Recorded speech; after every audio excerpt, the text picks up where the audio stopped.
Me hace muy feliz estar con ustedes esta noche, porque no es frecuente que uno acuda a una velada, a una reunión de este tipo, con un doble sentimiento de alegría y de gratitud.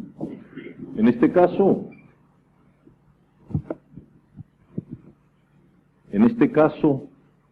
la alegría se la debo a ustedes, a su presencia amiga esta noche aquí, a esa sensación de contacto que yo sé que de inmediato está establecida entre nosotros porque no ha nacido esta noche, ya viene desde más atrás, desde más lejos y desde tantas cosas que tenemos todos en común.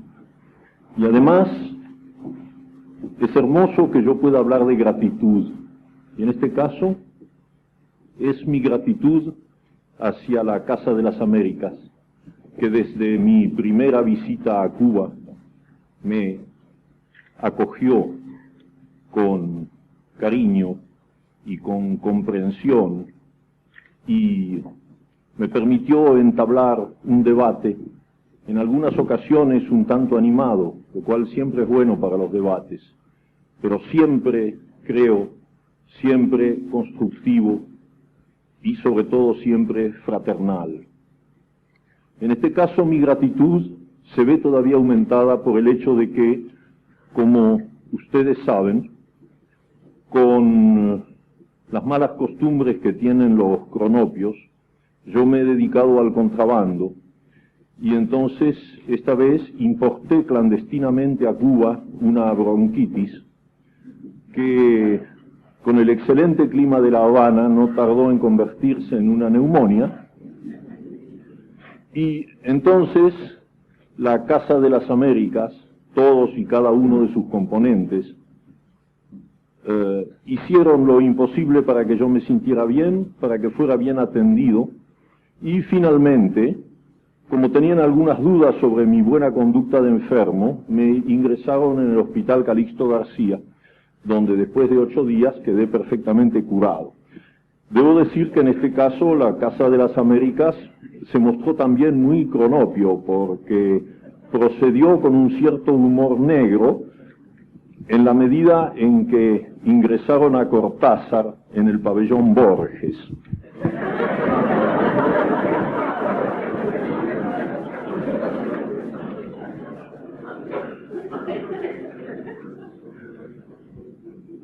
Entre otras consecuencias de ese ingreso en el hospital, se cuenta el primer texto que voy a leerles esta noche, que fue escrito allí, en el hospital, como resultado del hecho bastante vistoso de que durante varios días me tuvieron con una aguja clavada en una vena y un frasco con suero fisiológico, y entonces así en las horas de insomnio yo miraba ese frasco muy bello de vidrio, muy transparente y lleno de un líquido cristalino, y pensaba que el único defecto de todo eso era que en ese cristal no hubiera un pescadito de colores, porque eso anima a un enfermo y le permite sobrellevar mejor las horas de insomnio. Naturalmente no me animé a decírselo a mi médico porque no solamente me hubiera hecho salir del Hospital Calixto García, sino que me hubiera ingresado en el hospital psiquiátrico, donde probablemente me hubieran hecho un buen tratamiento también, pero ya esa es otra cosa. Entonces, este primer texto, que fue escrito con algunas dificultades mecánicas, debido a que tenía un brazo así amarrado, se llama, y lo leo con mucho gusto por haber sido escrito aquí en estos días, me gusta empezar con él, se llama Un pequeño paraíso.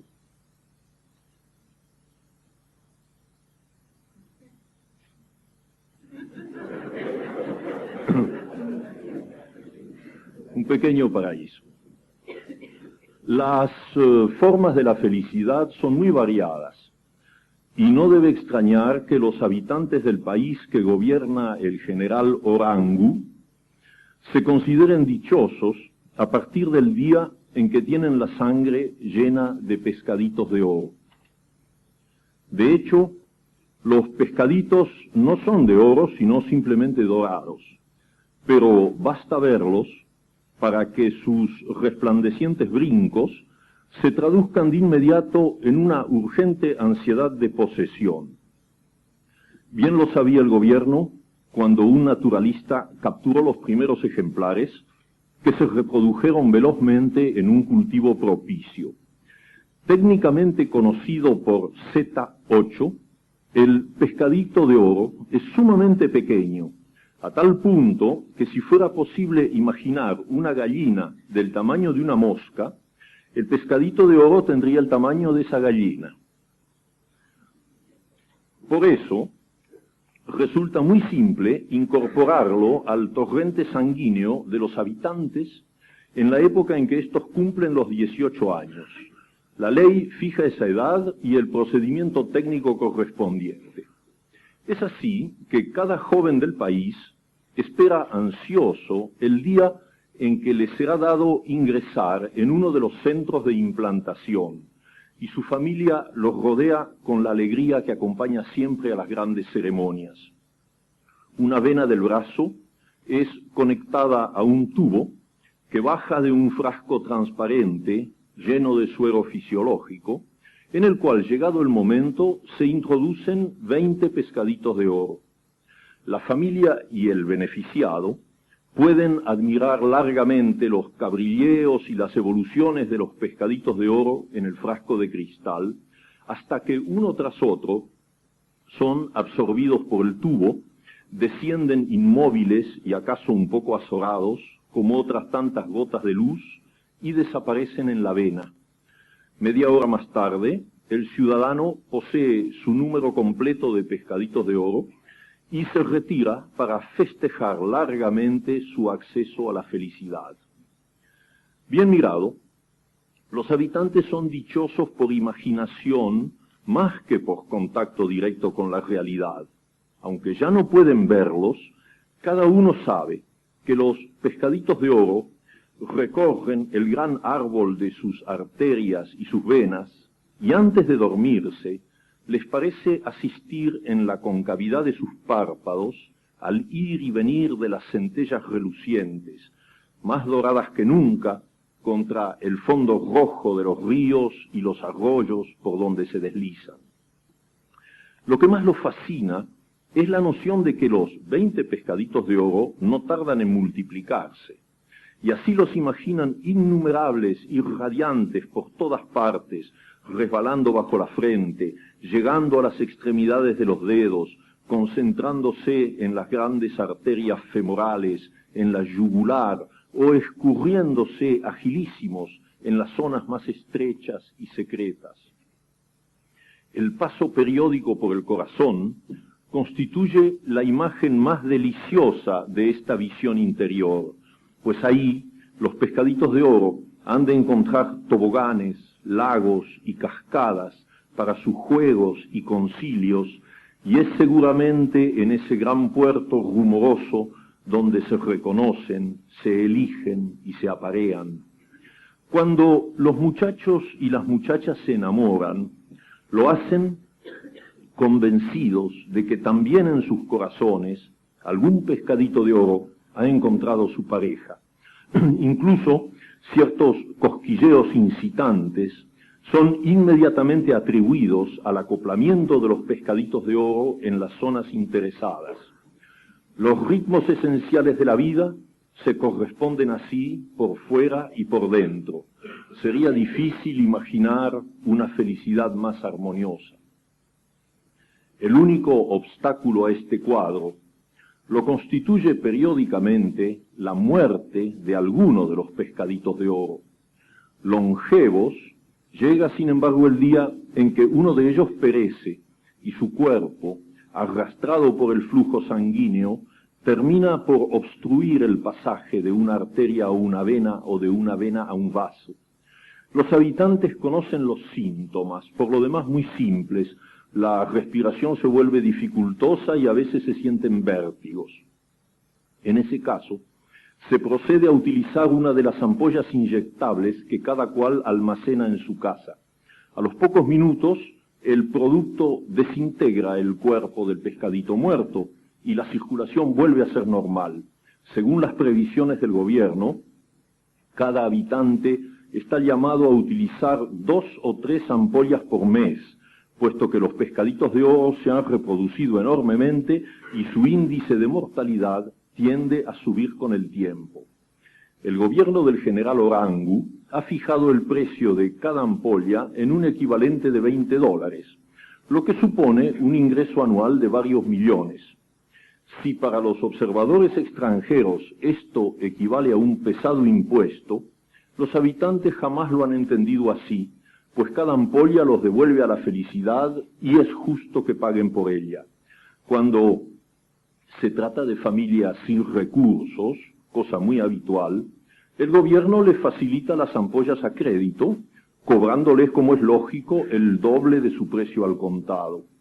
Si aún así hay quienes carecen de ampollas, queda el recurso de acudir a un próspero mercado negro que el gobierno, comprensivo y bondadoso, deja florecer para mayor dicha de su pueblo y de algunos coroneles.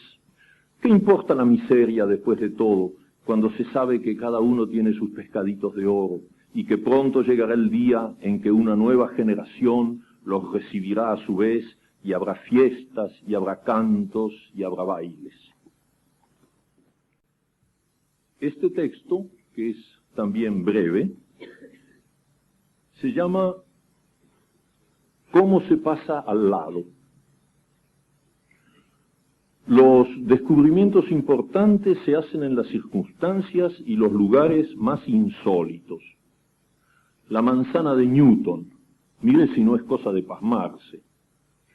A mí me ocurrió que en mitad de una reunión de negocios pensé sin saber por qué en los gatos, que no tenían nada que ver con el orden del día. Y descubrí bruscamente que los gatos son teléfonos. Así nomás, como siempre las cosas geniales. Desde luego, un descubrimiento parecido suscita una cierta sorpresa, puesto que nadie está habituado a que los teléfonos vayan y vengan, y sobre todo que beban leche y adoren el pescado. Lleva su tiempo comprender que se trata de teléfonos especiales, como los walkie-talkies que no tienen cables, y además que también nosotros somos especiales en el sentido de que hasta ahora no habíamos comprendido que los gatos eran teléfonos y por lo tanto no se nos había ocurrido utilizarlos. Dado que esta negligencia remonta a la más alta antigüedad, poco puede esperarse de las comunicaciones que logremos establecer a partir de mi descubrimiento, pues resulta evidente la falta de un código que nos permita comprender los mensajes, su procedencia y la índole de quienes nos los envían. No se trata, como ya se habrá advertido, de descolgar un tubo inexistente para discar un número que nada tiene que ver con nuestras cifras, y mucho menos comprender lo que desde el otro lado puedan estar diciéndonos con algún motivo igualmente confuso. Que el teléfono funciona, todo gato lo prueba, con una honradez mal retribuida por parte de los abonados bípedos. Nadie negará que su teléfono, negro, blanco, barcino o angora, llega a cada momento con un aire decidido, se detiene a los pies del abonado y produce un mensaje que nuestra literatura primaria y patética translitera estúpidamente en forma de miau y otros fonemas parecidos. Verbos sedosos, afelpados adjetivos, oraciones simples y compuestas, pero siempre jabonosas y glicerinadas, forman un discurso que en algunos casos se relaciona con el hambre, en cuya oportunidad el teléfono no es nada más que un gato, pero otras veces se expresa con absoluta prescindencia de su persona, lo que prueba que un gato es un teléfono. Torpes y pretenciosos, Hemos dejado pasar milenios sin responder a las llamadas, sin preguntarnos de dónde venían, quiénes estaban del otro lado de esa línea que una cola trémula se hartó de mostrarnos en cualquier casa del mundo. ¿De qué me sirve y nos sirve mi descubrimiento? Todo gato es un teléfono, pero todo hombre es un pobre hombre. Vaya a saber lo que siguen diciéndonos, los caminos que nos muestran. Por mi parte, solo he sido capaz de discar en mi teléfono ordinario el número de la universidad para la cual trabajo y anunciar casi avergonzadamente mi descubrimiento. Parece inútil mencionar el silencio de tapioca congelada con que lo han recibido los sabios que contestan a ese tipo de llamadas. En el curso de los dos últimos años, he ido escribiendo algunos textos que giran en torno a un personaje que yo he llamado Lucas y a quien le suceden cosas más o menos extravagantes. Entonces, este se llama Lucas, sus largas marchas. Todo el mundo sabe que la Tierra está separada de los otros astros por una cantidad variable de años luz. Lo que pocos saben, en realidad solamente yo, es que Magdalena está separada de mí por una cantidad considerable de años caracol. Al principio pensé que se trataba de años tortuga, pero he tenido que abandonar esa unidad de medida demasiado halagadora. Por poco que camine una tortuga, yo hubiera terminado por llegar a Magdalena, pero en cambio Osvaldo, mi caracol preferido, no me deja la menor esperanza. Vaya a saber cuándo se inició la marcha que lo fue distanciando imperceptiblemente de mi zapato izquierdo. Luego que lo hube orientado con extrema precisión hacia el rumbo que lo llevaría a Magdalena. Repleto de lechuga fresca, cuidado y atendido amorosamente, su primer avance fue promisorio, y me dije esperanzadamente que antes de que el pino del patio sobrepasara la altura del tejado, los plateados cuernos de Osvaldo entrarían en el campo visual de Magdalena para llevarle mi mensaje simpático. Entretanto, desde aquí, podía ser feliz imaginando su alegría al verlo llegar, la agitación de sus trenzas y sus brazos. Tal vez los años luz son todos iguales, pero no los años caracol, y Osvaldo ha cesado de merecer mi confianza. No es que se detenga, pues me ha sido posible verificar por su huella plateada que prosigue su marcha y que mantiene la buena dirección, aunque esto suponga para él subir y bajar incontables paredes o atravesar íntegramente una fábrica de fideos.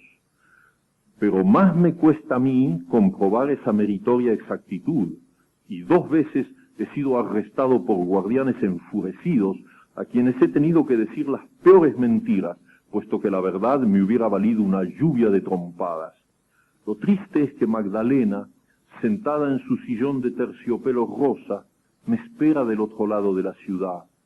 Si en vez de Osvaldo yo me hubiera servido de los años luz, ya tendríamos nietos. Pero cuando se ama larga y dulcemente, cuando se quiere llegar al término de una paulatina esperanza, es lógico que se elijan los años caracol. Es tan difícil, después de todo, decidir cuáles son las ventajas y cuáles los inconvenientes de estas opciones. Este texto se llama Lucas, sus hospitales. Por cierto, que el hospital donde sucede este pequeño cuento dista mucho de parecerse al Hospital Calixto García. Se trata de una de las típicas clínicas de lujo de los países capitalistas, donde los enfermos adinerados pueden ejercer una cierta tiranía por medios fácilmente imaginables, y donde las enfermeras están bastante sometidas a la voluntad de los pacientes, cosa que afortunadamente no sucede en Cuba. Lucas, sus hospitales. Como la clínica donde se ha internado Lucas es una clínica de 5 estrellas, los enfermos tienen siempre razón. Y decirles que no cuando piden cosas absurdas es un problema serio para las enfermeras, todas ellas a cual más ricucha y casi siempre diciendo que sí por las razones que preceden. Desde luego, no es posible acceder al pedido del gordo de la habitación 12, que en plena cirrosis hepática reclama cada 3 horas una botella de ginebra. Pero en cambio, con qué placer, con qué gusto, las chicas dicen que sí, que cómo no, que claro, cuando Lucas, que ha salido al pasillo mientras le ventilan la habitación y ha descubierto un ramo de margaritas en la sala de espera, pide casi tímidamente que le permitan llevar una margarita a su cuarto para alegrar el ambiente.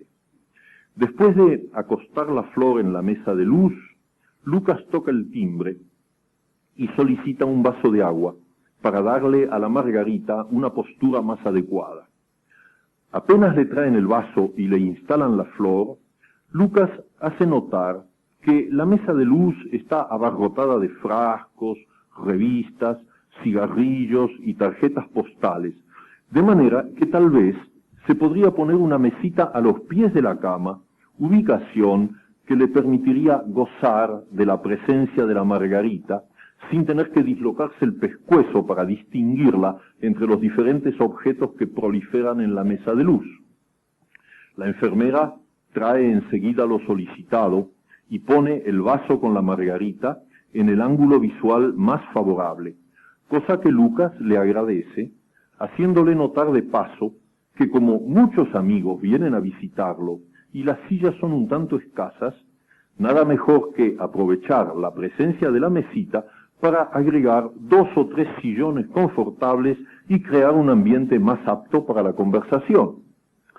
Tan pronto las enfermeras aparecen con los sillones, Lucas les dice que se siente sumamente obligado hacia sus amigos que tanto lo acompañan en el mal trago, razón por la cual la mesa se prestaría perfectamente, previa colocación de un mantelito, para soportar 2 o 3 botellas de whisky y media docena de vasos, de ser posible esos que tienen el cristal facetado, sin hablar de un termo con hielo y botellas de soda.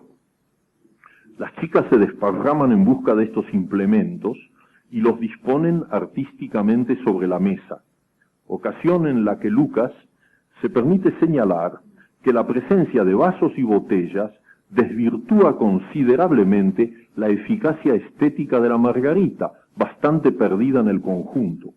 Aunque la solución es muy simple, porque lo que falta de verdad en esa pieza es un armario para guardar la ropa y los zapatos toscamente amontonados en un placar del pasillo, por lo cual bastará colocar el vaso con la margarita en lo alto del armario para que la flor domine el ambiente y le dé ese encanto un poco secreto que es la clave de toda buena convalecencia.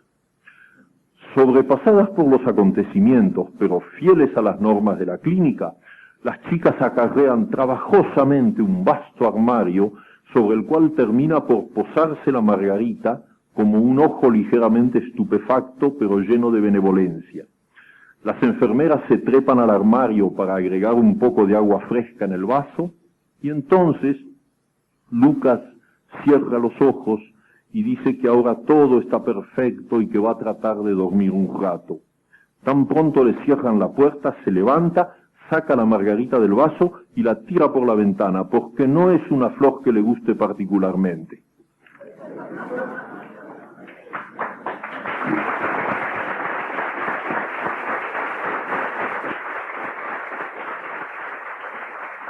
Segunda vez. No más que los esperábamos. Cada uno tenía su fecha y su hora, pero eso sí, sin apuro, fumando despacio. De cuando en cuando el negro López venía con café, y entonces dejábamos de trabajar y comentábamos las novedades, casi siempre lo mismo, la visita del jefe, los cambios de arriba, las performances en el hipódromo de San Isidro. Ellos, claro, no podían saber que los estábamos esperando, lo que se dice esperando. Esas cosas tenían que pasar sin escombro. Ustedes proceden tranquilos, palabra del jefe. Cada tanto los repetía por las dudas. Ustedes la van piano, piano. Total era fácil. Si algo patinaba, no se la iban a tomar con nosotros. Los responsables estaban arriba y el jefe era de ley. Ustedes tranquilos, muchachos, si hay lío, aquí la cara la doy yo. Lo único que les pido es que no se me vayan a equivocar de sujeto. Primero la averiguación para no meter la pata y después pueden proceder nomás. Francamente no daban trabajo. El jefe había elegido oficinas funcionales para que no se amontonaran y nosotros los recibíamos de a uno, como corresponde, con todo el tiempo necesario. Para educados nosotros, che. El jefe lo decía vuelta a vuelta y era cierto. Todo sincronizado que reíte de las IBM. Aquí se trabajaba con vaselina, minga de apuro ni de córranse adelante. Teníamos tiempo para los cafecitos y los pronósticos del domingo, y el jefe era el primero en venir a buscar las fijas, que para eso el flaco Bianchetti era propiamente un oráculo. Así que todos los días lo mismo. Llegábamos con los diarios, el negro López traía el primer café, y al rato empezaban a caer para el trámite. La convocatoria decía eso, trámite que le concierne. Nosotros solamente ahí esperando. Ahora que eso sí, aunque venga en papel amarillo, una convocatoria siempre tiene un aire serio. Por eso, María Elena la había mirado muchas veces en su casa, el sello verde rodeando la firma ilegible y las indicaciones de fecha y lugar. En el ómnibus volvió a sacarla de la cartera y le dio cuerda al reloj para más seguridad. La citaban a una oficina de la calle Maza. Era raro que allí hubiera un ministerio, pero su hermana le había dicho que estaban instalando oficinas en cualquier parte porque los ministerios ya resultaban chicos. Y apenas se bajó del ómnibus, vio que debía ser cierto. El barrio era cualquier cosa, con casas de 3 o 4 pisos y sobre todo mucho comercio al por menor, hasta algunos árboles de los pocos que iban quedando en la zona. Por lo menos tendrá una bandera, pensó María Elena al acercarse a la cuadra del 700. A lo mejor era como las embajadas, que estaban en las zonas residenciales, pero se distinguían desde lejos por el trapo de colores en algún balcón. Aunque el número figuraba clarito en la convocatoria, la sorprendió no ver la bandera patria, y por un momento se quedó en la esquina. Era demasiado temprano, podía hacer tiempo, y sin ninguna razón le preguntó al del kiosco de diarios si en esa cuadra estaba la dirección. Claro que está, dijo el hombre, ahí, a la mitad de cuadra. Pero antes, ¿por qué no se queda un poquito para hacerme compañía? Mire lo solo que estoy. A la vuelta, le sonrió María Elena, yéndose sin apuro y consultando una vez más el papel amarillo. Casi no había tráfico ni gente, un gato delante de un almacén y una gorda con una nena que salían de un zaguán. Los pocos autos estaban estacionados a la altura de la dirección, casi todos con alguien en el volante, leyendo el diario o fumando. La entrada era angosta como todas en esa cuadra, con un zaguán de mayólicas y la escalera al fondo. La chapa en la puerta parecía apenas la de un médico o un dentista, sucia y con un papel pegado en la parte de abajo para tapar alguna de las inscripciones. Era extraño que no hubiese ascensor, un tercer piso y tener que subir a pie después de ese papel tan serio con el sello verde y la firma y todo. La puerta del tercero estaba cerrada y no se veía ni timbre ni chapa. María Elena tanteó el picaporte y la puerta se abrió sin ruido. El humo del tabaco le llegó antes que las mayólicas verdosas del pasillo y los bancos a los dos lados con la gente sentada. No eran muchos, pero con ese humo y el pasillo tan angosto, parecía que se tocaban con las rodillas, las dos señoras ancianas, el señor calvo y el muchacho de la corbata verde. Seguro que habían estado hablando para matar el tiempo. Justo al abrir la puerta, María Elena alcanzó un final de frase de una de las señoras, pero, como siempre, se quedaron callados de golpe, mirando a la que llegaba último, y también como siempre, y sintiéndose tan sonsa, María Elena se puso colorada, y apenas si le salió la voz para decir buenos días y quedarse parada al lado de la puerta, hasta que el muchacho le hizo una seña mostrándole el banco vacío a su lado.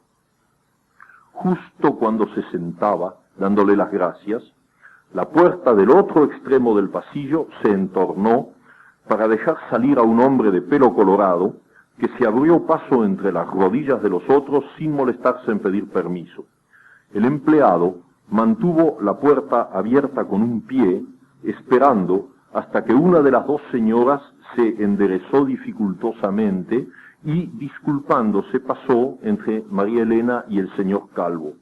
La puerta de salida y la de la oficina se cerraron casi al mismo tiempo y los que quedaban empezaron de nuevo a charlar, estirándose un poco en los bancos que crujían. Cada uno tenía su tema, como siempre. El señor Calvo, la lentitud de los trámites.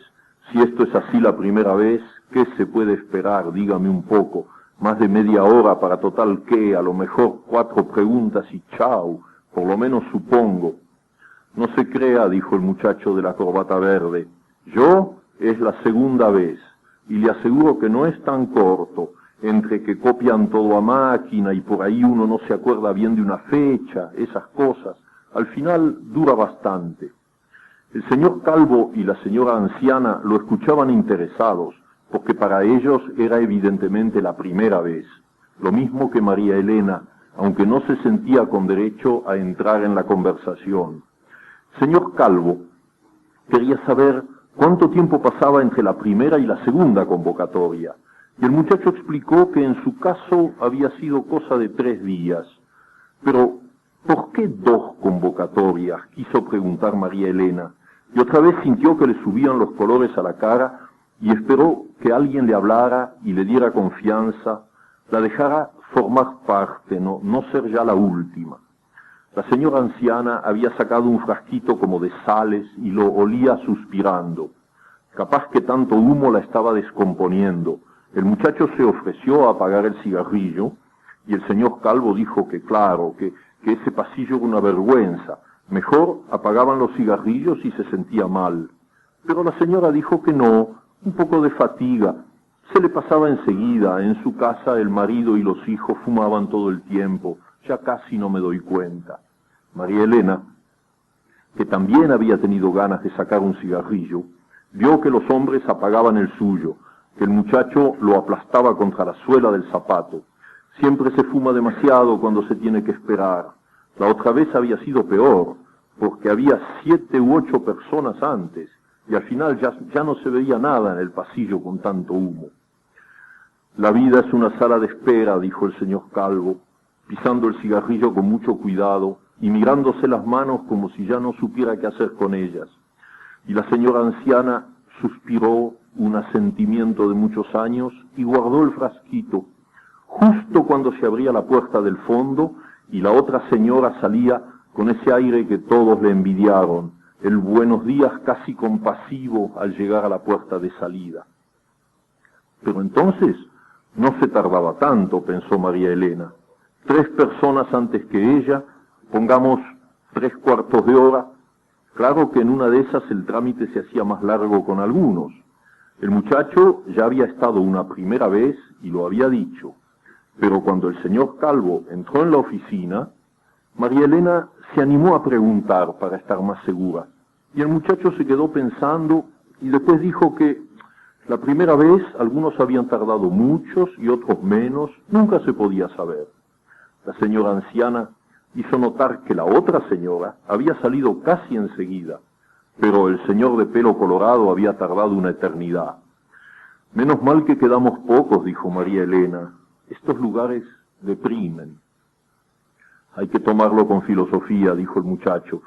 No se olvide que va a tener que volver, así que mejor quedarse tranquila.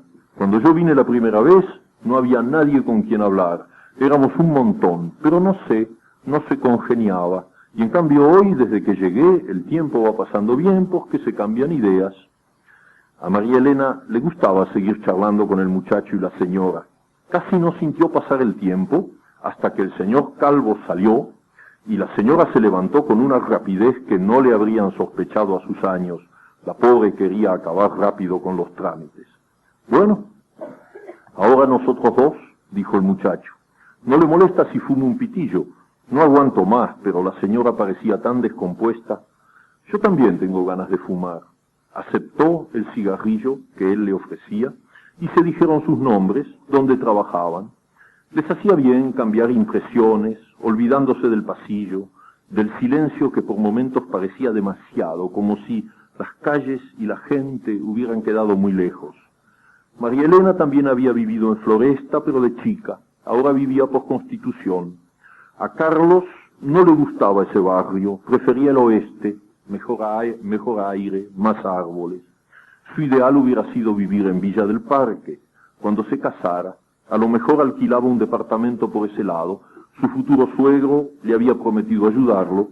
Era un señor con muchas relaciones y en una de esas conseguía algo. Yo no sé por qué, pero algo me dice que voy a vivir toda mi vida por Constitución, dijo María Elena.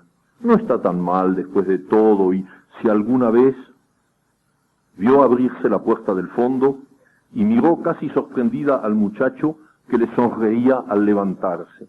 Ya ve cómo pasó el tiempo charlando. La señora los saludaba amablemente, parecía tan contenta de irse. Todo el mundo tenía un aire más joven y más ágil al salir, como un peso que les hubieran quitado de encima, el trámite acabado, una diligencia menos, y afuera la calle, los cafés, donde a lo mejor entrarían a tomarse una copita o un té para sentirse realmente del otro lado de la sala de espera y de los formularios. Ahora el tiempo se le iba a hacer más largo a María Elena sola, aunque si todo seguía así, Carlos saldría bastante pronto, pero en una de esas tardaba más que los otros, porque era la segunda vez y vaya a saber qué trámite tendría. Casi no comprendió al principio cuando vio abrirse la puerta y el empleado la miró y le hizo un gesto con la cabeza para que entrara. Pensó que entonces era así, que Carlos tendría que quedarse todavía un rato llenando papeles y que entre tanto se ocuparían de ella. Saludó al empleado y entró en la oficina. Apenas había pasado la puerta cuando otro empleado le mostró una silla delante de un escritorio negro. Había varios empleados en la oficina, solamente hombres, pero no vio a Carlos. Del otro lado del escritorio, un empleado de cara enfermiza miraba una planilla. Sin levantar los ojos tendió la mano y María Elena tardó en comprender que le estaba pidiendo la convocatoria. De golpe se dio cuenta y la buscó un poco perdida, murmurando excusas, sacó dos o tres cosas de la cartera hasta encontrar el papel amarillo. Vaya llenando esto, dijo el empleado, alcanzándole un formulario, con mayúsculas, bien clarito. Eran las pavadas de siempre, nombre y apellido, edad, sexo, domicilio. Entre dos palabras, María Elena sintió como que algo le molestaba, algo que no estaba del todo claro, no en la planilla, donde era fácil ir rellenando los huecos, algo afuera, algo que faltaba o que no estaba en su sitio. Dejó de escribir y echó una mirada alrededor. Las otras mesas con los empleados trabajando o hablando entre ellos, las paredes sucias con carteles y fotos, las dos ventanas, la puerta por donde había entrado, la única puerta de la oficina. Profesión y al lado la línea punteada, automáticamente rellenó el hueco. La única puerta de la oficina, pero Carlos no estaba ahí. Antigüedad en el empleo con mayúsculas, bien clarito. Cuando firmó al pie, el empleado la estaba mirando como si hubiera tardado demasiado en llenar la planilla. Estudió un momento el papel, no le encontró defectos y lo guardó en una carpeta. El resto fueron preguntas, algunas inútiles, porque ella ya las había contestado en la planilla, pero también sobre la familia, los cambios de domicilio en los últimos años, los seguros, si viajaba con frecuencia y a dónde, si había sacado pasaporte o pensaba sacarlo. Nadie parecía preocuparse mucho por las respuestas, y en todo caso el empleado no las anotaba. Bruscamente le dijo a María Elena que podía irse, y que volviera 3 días después a las 11. No hacía falta convocatoria por escrito, pero que no se le fuera a olvidar.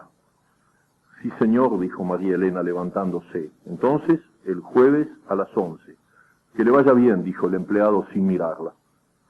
En el pasillo no había nadie, y atravesarlo fue, como para todos los otros, un apurarse, un respirar liviano, unas ganas de llegar a la calle y dejarlo otro atrás.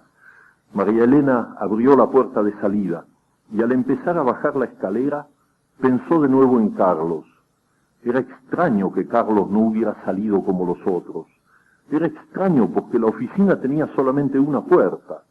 Claro que en una de esas no había mirado bien, porque eso no podía ser.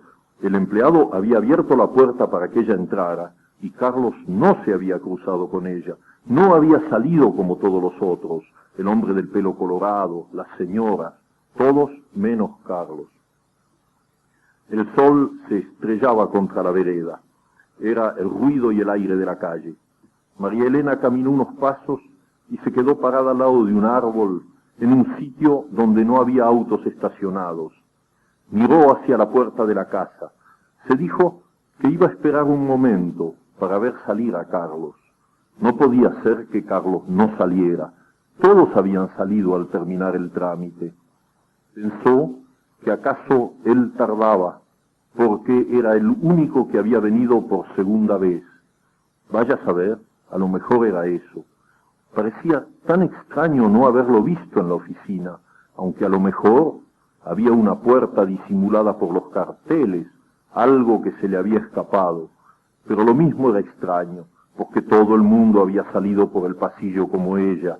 Todos los que habían venido por primera vez habían salido por el pasillo. Antes de irse, había esperado un rato, pero ya no podía seguir así. Pensó que el jueves tendría que volver.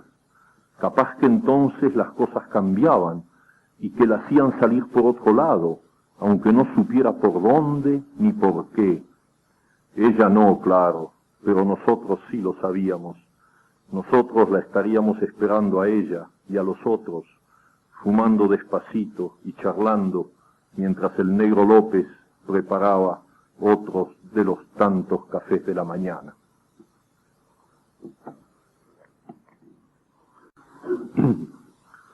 A lo largo de mi vida me ha sucedido escribir poemas. He publicado muy pocos porque desde muy joven acepté esa especie de clasificación literaria que hacen los demás, más que uno mismo. Desde un comienzo se me consideró un cuentista, un prosista y más tarde un novelista, pero la poesía, que siempre fue una constante personal para mí, no figuró nunca en esas clasificaciones y yo me fui acostumbrando a tal punto que la poesía es un ejercicio un poco secreto, un poco personal para mí. Y precisamente porque es tan secreto y tan personal, esta noche me da una gran alegría leerles unos muy pocos y breves poemas de índole muy variada, antes de seguir con un par de textos en prosa. Estos poemas han sido escritos en los últimos 5 años aproximadamente, y son todos inéditos. Casi todos mis poemas son inéditos. Este no tiene título. Ahora escribo pájaros. No los veo venir, no los elijo. De golpe están ahí, son esto, una bandada de palabras posándose una a una en los alambres de la página. chirriando, picoteando, lluvia de alas, y yo sin pan que darles, solamente dejándolos venir. Tal vez sea eso un árbol, o tal vez el amor.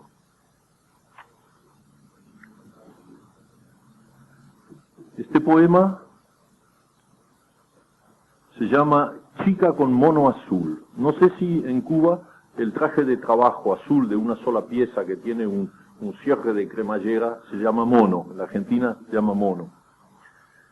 Chica con mono azul. De arriba abajo el relámpago del cierre. Seguramente estás desnuda en tu crisálida de tela azul.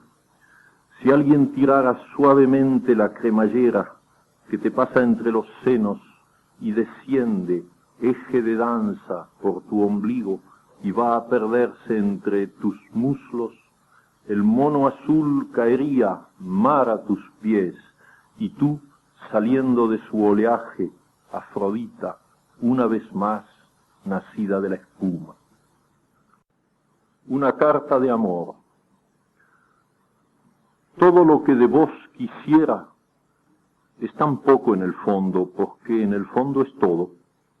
Como un perro que pasa, una colina, esas cosas de nada cotidianas, espiga y cabellera y dos terrones, el olor de tu cuerpo, lo que decís de cualquier cosa, conmigo o contra mí, todo eso que es tan poco, yo lo quiero de vos porque te quiero. Que mires más allá de mí, que me ames con violenta prescindencia del mañana, que el grito de tu entrega se estrelle en la cara de un jefe de oficina, y que el placer que juntos inventemos sea otro signo de la libertad. Guerra Florida. Usted es una ñatita peligrosa y yo le voy a hacer la guerra. Para empezar, le tiro estos obuses y con una bazuca supersónica le anulo las defensas exteriores, mientras mis tanques ganan las zonas vulnerables y los aviones bombardean sus terrenos más críticos. Después usted se rinde, claro, aunque nunca se sabe, y es por eso que mis reservas estratégicas entrarán en acción si es necesario hasta obligarla a levantar bandera blanca. Todo esto es triste, pero vivimos en el siglo XX y usted sabe muy bien que no es posible dar tregua al enemigo. Ñatita, usted creyó todo esto, le haré la guerra, esté segura, pero vaya mirando los obuses. ¿No ve que son manzanas de Río Negro? Fíjese bien en la bazuca. Tiene una camiseta de Estudiantes de La Plata, primera división. Los tanques, ¿no los siente? Tienen dedos para abrirse un camino despacito, y los aviones son abejas, haciendo aterrizar en sus pestañas, en su nariz y en su trompita, que llora por llorar, porque se debe, porque no hay que rendirse sin llorar, protestando un poquito, para que nadie diga que fue fácil.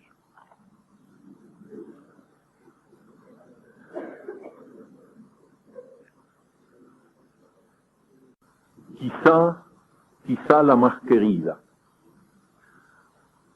Me diste la intemperie, la leve sombra de tu mano pasando por mi cara. Me diste el frío, la distancia, el amargo café de medianoche entre mesas vacías. Siempre empezó a llover en la mitad de la película. La flor que te llevé tenía una araña esperando entre los pétalos. Creo que lo sabías y que favoreciste la desgracia. Siempre olvidé el paraguas antes de ir a buscarte. El restaurante estaba lleno y voceaban la guerra en las esquinas. Fui una letra de tango para tu indiferente melodía. Y este último, que se llama Policronías. Es increíble pensar que hace 12 años cumplí 50, nada menos. ¿Cómo podía ser tan viejo hace 12 años? Ya pronto serán 13, desde el día en que cumplí 50. No parece posible. El cielo es más y más azul, y vos más y más linda. ¿No son acaso pruebas de que algo anda estropeado en los relojes? El tabaco y el whisky se pasean por mi cuarto. Les gusta estar conmigo. Sin embargo, es increíble pensar que hace 12 años cumplí 2 veces 25. Cuando tu mano viaja por mi pelo, sé que busca las canas, vagamente asombrada. Hay 10 o 12, tendrás un premio si las encontrás. Voy a empezar a leer todos los clásicos que me perdí de viejo. Hay que apurarse. Esto no te lo dan de arriba. Falta poco para cumplir 13 años desde que cumplí los 50. A los 14 pienso que voy a tener miedo. 14 es una cifra que no me gusta nada, para decirte la verdad.